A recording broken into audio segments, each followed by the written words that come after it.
Students, a very pleasant morning to all of you. Now we will start our video of class 4th English reader. In our last video we have completed question answer 7 and book exercise of chapter 11, and now we will start word meaning and question answer. Glossy, shiny, चमकदार. Fertile, capable of producing vegetation, उपजाऊ. Forest, a large area covered with plants and vegetation. 1. Explore, to travel in order to search, अन्वेषण करना. Whispered, spoke slowly, फुसफुसाना. Trumpeted, sound of elephant, चिंघाड़ना. And now we will start our question answer from 8th question. We have already done 7 questions in our last video, so let's start. Don't let him hear us. Why did Velu say this? वेलू ने यह क्यों कहा कि उसने हमें नहीं सुना. They walked quietly on the grass and stopped behind a big tree. वो धीरे से चला किस पर से, घास पर से, और वहाँ पीछे पेड़ के पीछे रुक गया. There was a large elephant about 20 meters away. वो कौन था? एक बड़ा हाथी. उनसे कितनी दूरी पर? 20 मीटर्स की दूरी पर. He is angry. वह गुस्से में था. Don't let him hear us, Velu whispered. ये वेलू ने क्या आपस में जो बातचीत की फुसफुसाकर कि उसने हमें नहीं सुना है, क्योंकि वो उनसे कितनी दूरी पर था? 20 मीटर्स की दूरी पर, और वो एंग्री था. Question number 9. What did Velu pull out of his pocket? What did he do? Velu ने अपनी पॉकेट से क्या निकाला और उसका क्या किया? Velu pulled out a big brown paper bag from his pocket. He dropped out some sweets on the grass from this bag. Velu ने एक बिग बड़ा ब्राउन पेपर का बैग निकाला और उसे अपनी पॉकेट से, और उसमें से कुछ स्वीट्स निकालकर कहाँ डाल दी? घास पर. किसके लिए बेटा? हाथी के लिए. Question number 10. Why did the boys stand behind a big tree? जो लड़के थे वो एक पेड़ के पीछे क्यों खड़े हो गए. Because a big elephant was coming towards them. क्योंकि जो एक बड़ा हाथी था वो उनकी तरफ आ रहा था. उससे बचने के लिए वो वहाँ खड़े हो गए थे. Question number 11. What did the elephant mistake the sound of the paper bag for? जो पेपर बैग था ब्राउन कलर का, उसकी जो आवाज़ हुई तो जो हाथी है उसने क्या मिस्टेक की थी? आंसर है the elephant stopped, trumpeted angrily and turned away. जो हाथी था उस आवाज़ को सुनकर वहाँ रुका, फिर क्या चिंघाड़ा, और गुस्से में वहाँ से फिर चला गया, मुड़कर. It walked quickly through the tall grass and disappeared into the forest. वह क्या जल्दी वहाँ से घास पर से चला, और क्या हो गया? जो लंबी घास थी उस पर से चला और वहाँ से फिर जंगल में अदृश्य हो गया, गायब हो गया. So thank you students and have a nice day.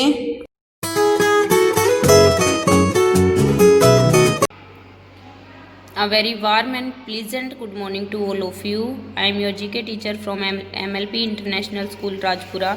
Students, today we discuss our chapter number 32, National Flag of the Countries.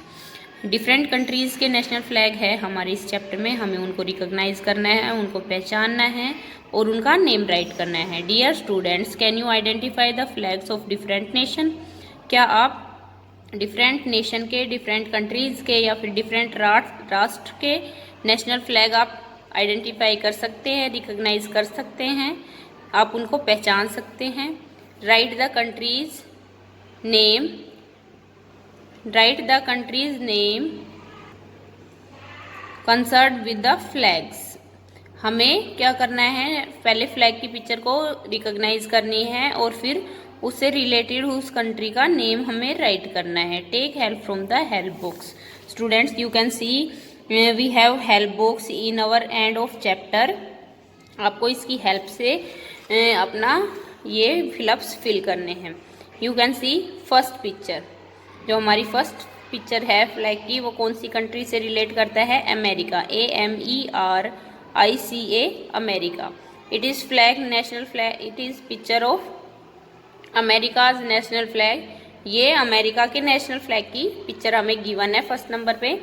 Second is this one is this picture is the picture of Sri Lanka's flag, Sri Lanka's national flag. So right here SRILANKA, Sri Lanka. Third one is you all know, ये हमारे देश India का, हमारे देश भारत का ये flag है, national flag है, एंड इट कॉल्ड तिरंगा, इसको हम तिरंगा बोलते हैं। So right here India, INDIA, India.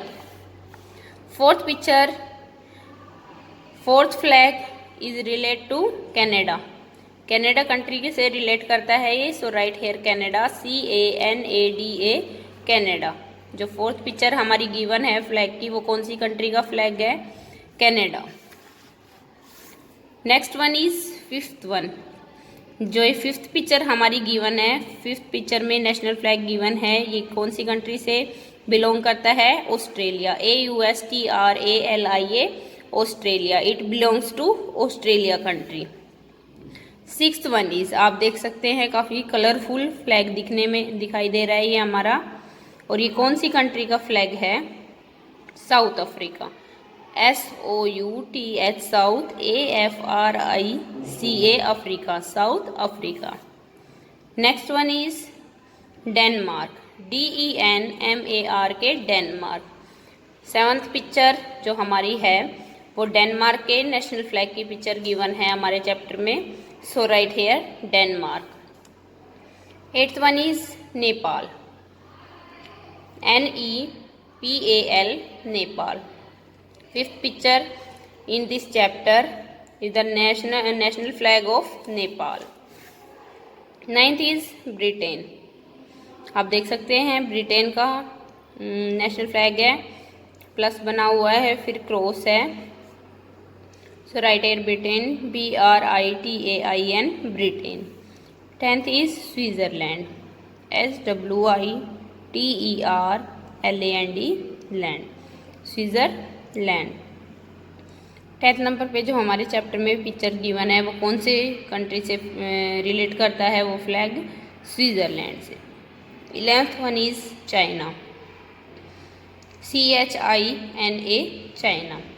11th number पे जो हमारी पिक्चर गिवन है वो चाइना के नेशनल फ्लैग की है। And last one Brazil, BRAZIL, Brazil.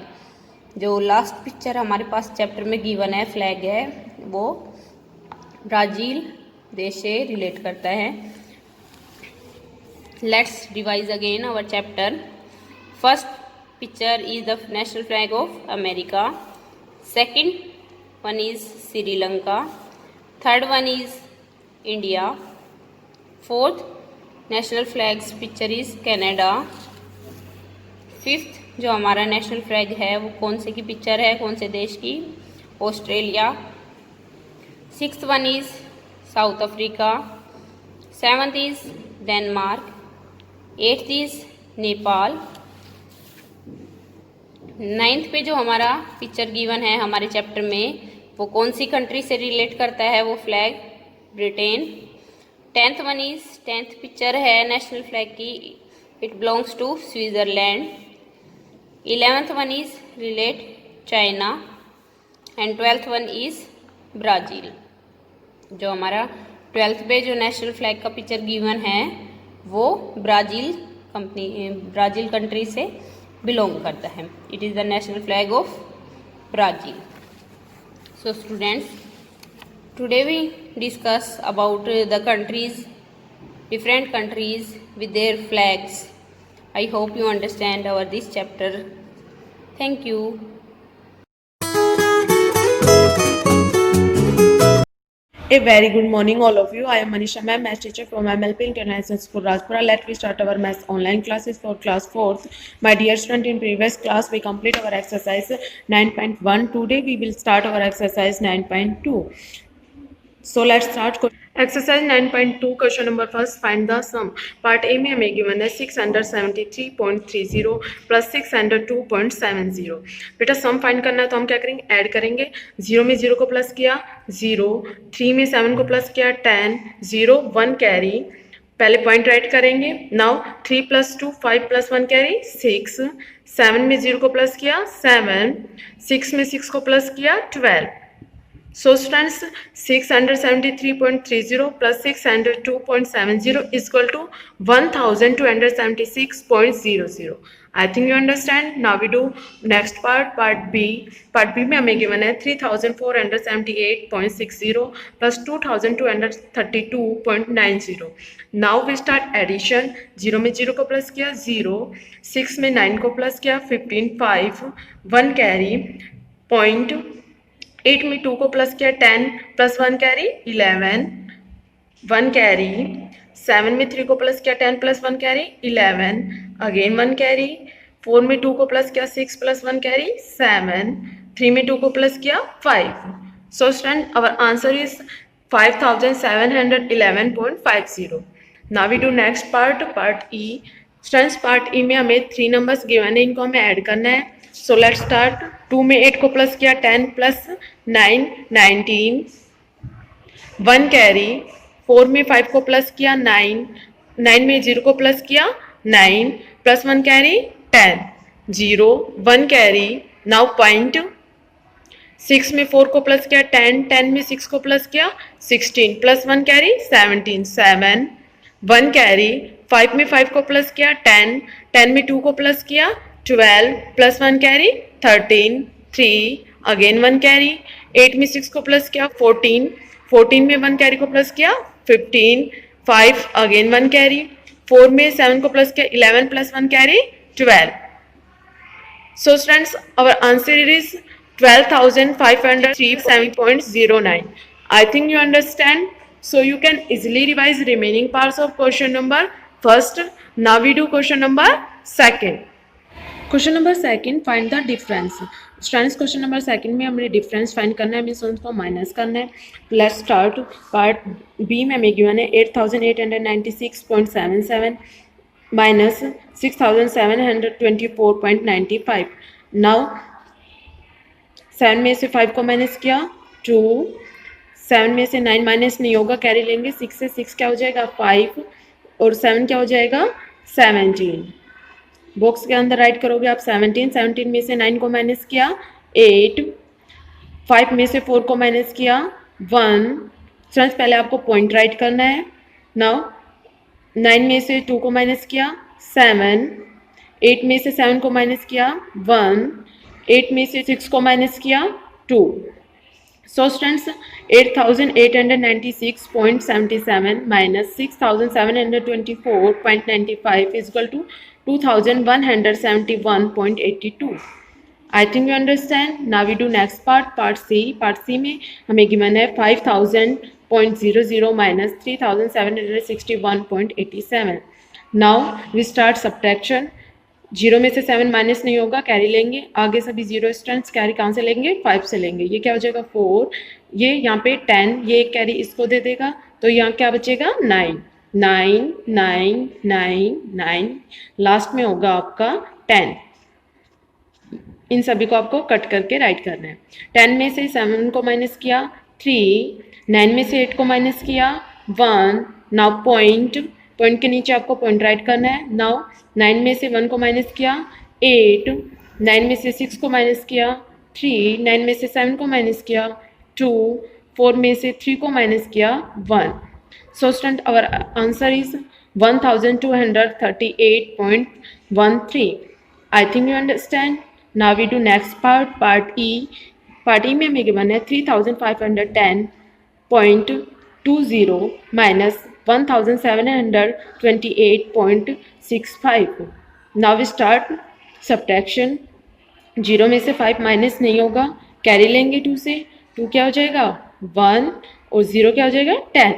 10 में से 5 को माइनस किया 5, 1 में से अगेन 6 माइनस नहीं होगा, फिर कैरी लेंगे. 0 के पास कैरी नहीं है, ये कहाँ से लेगा 1 से. 1 क्या हो जाएगा 0 और ये 0 हो जाएगा 10. ये कैरी इधर दे देगा तो क्या हो जाएगा ये 9 और ये यहाँ पे हो जाएगा 11। 11 में से 6 को माइनस किया 5, नाउ पॉइंट। 9 में से 8 को माइनस किया 1, 0 में से 2 माइनस नहीं होगा, कैरी लेंगे 5 से, 5 हो जाएगा 4, यहाँ पे हो जाएगा 10। 10 में से 2 को माइनस किया 8, 4 में से अगेन 7 माइनस नहीं होगा तो फिर कैरी लेंगे 3 से, 3 क्या हो जाएगा 2, और यहाँ पे क्या हो जाएगा 14। 14 में से 7 को माइनस किया 7, 2 में से 1 को माइनस किया 1। So student our answer is 1781.55. I think you understand question number first and second. So yourself remaining parts of question number first and second. Thank you students. Have a nice day. Good morning students. Today I will start our SST class 4 line. Dear students, for class 4, today our topic is chapter number 4, the Southern Plateau. Dear students, in our previous video, we will complete our this chapter question answer first, second and third. I hope you understand and learn. Today we will do this chapter question number 4. Why most of rivers flow eastward in the Deccan Plateau? जो Deccan plateau region है उसके अंदर most of जो reverse हैं वो eastward क्यों flow करती हैं, क्यों बहती है? आंसर है the Deccan plateau is higher in the west and slope gently eastward in this region. जो दक्कन प्लेट्यू का जो रीजन है उसका जो स्लोप है वो वेस्ट की साइड से कैसा है? हाई है। हाई स्लोप मतलब वेस्ट की साइड से वो ऊंचा होने के कारण उसका जो स्लोप है वो ईस्ट की तरफ आ जाता है, मतलब ढाल किधर हो जाता है? ईस्ट में, क्योंकि वेस्ट से वो ऊंचा है। ईस्ट में ढाल होने के कारण उसका जो स्लोप है वो किधर हो जाता है? ईस्टवर्ड हो जाता है। क्या आएगा? The Deccan plateau is higher in the west and the slope gently eastward in this region. Deccan plateau west में हाई होने के कारण इसका जो स्लोप है वो ईस्टवर्ड हो जाता है। Now question number 5 is Which soil is good for cotton cultivation? कौन सी सोइल कॉटन ग्रो करने के लिए या कॉटन उत्पादन करने के लिए अच्छी है और क्यों? Why? Which soil is good for cotton cultivation and why? Answer है the black soil is good for growing cotton. Cotton grow करने के लिए काली मिट्टी सबसे बेस्ट है। The black soil is good for growing cotton because black soil are very fine, granite, dark and very fertile. क्योंकि जो black soil है वो फाइन है, ग्रैंडेड है, डार्क है और बहुत अधिक क्या है? फर्टाइल है, उपजाऊ है। So dear students, I hope you understand in these questions. You learn and write these questions in your fair notebooks. Should be neat and clean handwriting. Thank you.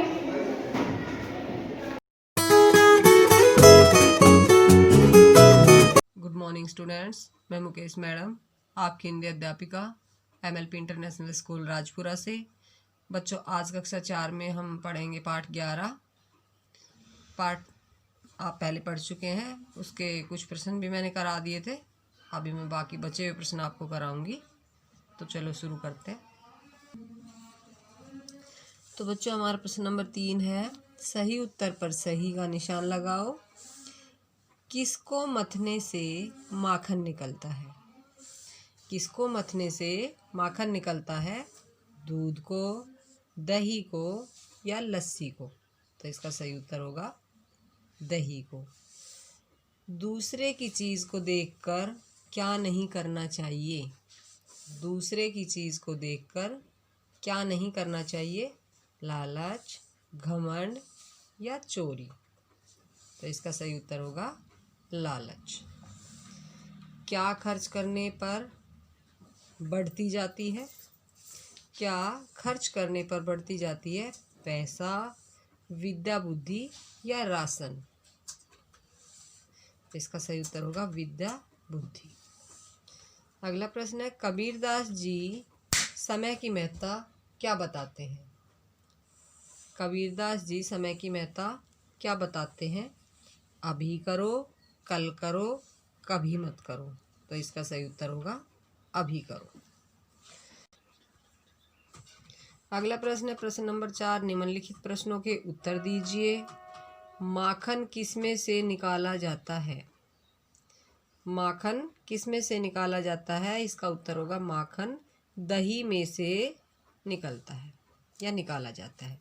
माखन दही में से निकलता है। आगे है विद्या की देवी कौन है? इसका उत्तर होगा विद्या की देवी सरस्वती है। कौन है? विद्या की देवी सरस्वती है। आगे है आज का काम कल पर क्यों नहीं टालना चाहिए? आज का काम कल पर क्यों नहीं टालना चाहिए? इसका उत्तर होगा क्योंकि प्रलय का कुछ पता नहीं कब आ जाए।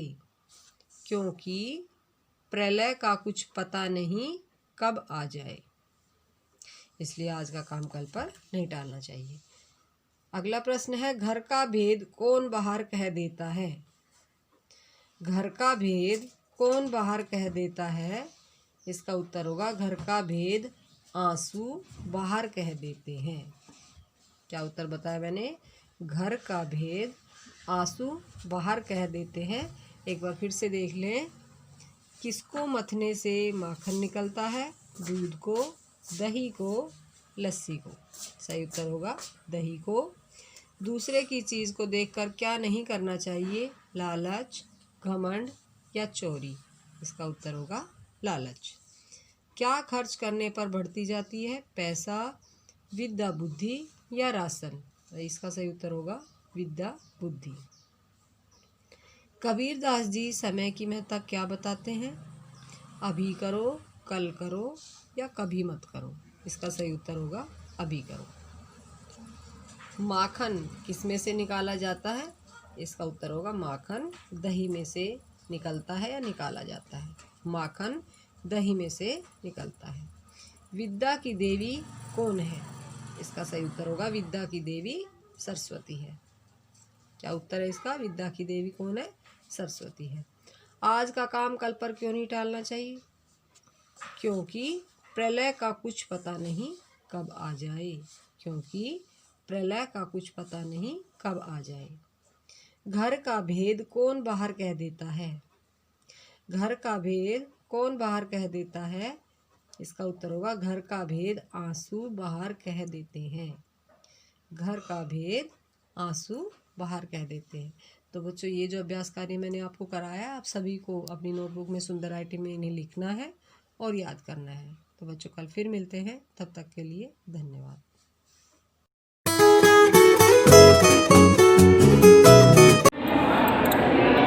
Good morning all of you. I am your science teacher. कल हमने जो चैप्टर किया था आज हम आगे उसको कंटिन्यू करेंगे। ओके, तो कल हमारा हुआ था स्मॉल इंटेस्टाइन तक, आज हम करेंगे large intestine, elimination of waste. कल हमने पढ़ लिया था कि हमारा खाना कैसे कैसे पचता है, स्मॉल इंटेस्टाइन तक आ जाता है और उसके न्यूट्रिएंट्स कैसे पूरी बॉडी में पहुंच जाते हैं। और आज बात करेंगे लार्ज इंटेस्टाइन में क्या होता है। और इसमें जो बचा हुआ खाना आपका होता है, जो भाई बॉडी को तो चला गया, जो न्यूट्रिएंट्स चाहिए थे, पर जो अब बच गया जिसको बॉडी की ज़रूरत नहीं है, वो किस में आता है? वो लार्ज इंटेस्टाइन में आता है। देखो, any food that the body does not need और can not use is send to the large intestine. जो भी खाना या जो भी एक्स्ट्रा वाटर, सॉल्ट जो भी हमारी बॉडी को नहीं चाहिए वो हमारे लार्ज इंटेस्टाइन में भेज देते हैं। Here water from the body, from the food gets absorbed and waste called faeces is formed। जो भी एक्स्ट्रा वाटर या खाना है एब्जॉर्ब होता है या आता है, उस वेस्ट को हम क्या बोलते हैं? फेशियस, या वेस्ट भी बोल सकते हो, फेसियस भी बोल देते हो, जो आप एनस के थ्रू बाहर निकालते हो, ये आपके एक्स्ट्रा पार्ट फूड का है। ओके, फिर the waste leaves the body through the anus. जो आपका फिर वेस्ट होता है, जो एक्स्ट्रा जो भी आपका बचा हुआ है खाने का जिसको आपकी ज़रूरत नहीं है, वो एनस के थ्रू बाहर हो जाता है। ये देखो जैसे डायग्राम है, इसमें आपको समझ में आएगा। यहाँ से जैसे आप माउथ है आपका, आप इंटेक करते हो खाने को, आपने खाने को अपने टीथ को लिया, यहाँ से हमने खाने को लिया और खाना फिर ये देखो सलाइवरी ग्लैंड, जैसे मैंने पढ़ाया था, ये आपका सलाइवरी ग्लैंड है, इससे आपका खाना जो सॉफ्ट होता है, जो अगर वो सॉफ्ट हो जाता है फिर हमारे टीथ को उसको तोड़ने में, ब्रेक डाउन करने में आसानी होती है। फिर यहाँ हमारे टीथ उसको ब्रेक डाउन करते हैं। फिर थ्रोट मसल जैसे मैंने बताया था ना, खाना यहाँ से आके आपका सलाइवरी ग्लैंड ने इसको सॉफ्ट कर दिया, खाना उसके थ्रू टीथ ने ब्रेक डाउन कर दिया और ये फूड पाइप में आ गया। फूड पाइप को और क्या कहते हैं? इसोफिगस, मैंने बताया था ना। उसके बाद ये स्टमक में आया, स्टमक में और छोटे टुकड़ों में हुआ, पैनक्रियास और लीवर के हेल्प से स्मॉल इंटेस्टाइन में आया, यहाँ लिक्विड फॉर्म में, और जो भी आपकी बॉडी में न्यूट्रिएंट्स गए यहाँ से। उसके बाद क्या हुआ, जो बचा हुआ है वो सारा ये रही आपके लार्ज इंटेस्टाइन। अच्छा, स्मॉल इंटेस्टाइन मैंने बताई थी ना 8-9 मीटर लंबी तक आपके स्मॉल इंटेस्टाइन में रहती है कॉइल स्ट्रक्चर में। अब आप सोचोगे 8-9 मीटर तक इतनी लंबी इसमें कैसे आ जाती है? तो आपने सांप देखा ना, स्नेक, वो इतना बड़ा होता है पर पिटारे में कैसे आ जाता है? क्योंकि कॉइल फॉर्म में होता है। तो ऐसे ही आपके इंटेस्टाइन भी इसके अंदर कॉइल फॉर्म में आ जाती है। आप देखो, ये लार्ज इंटेस्टाइन है, जो भी आपका बचा हुआ खाना या एक्स्ट्रा वाटर, सॉल्ट जो भी है वो एनस के थ्रू यहाँ से बाहर आ जाता है।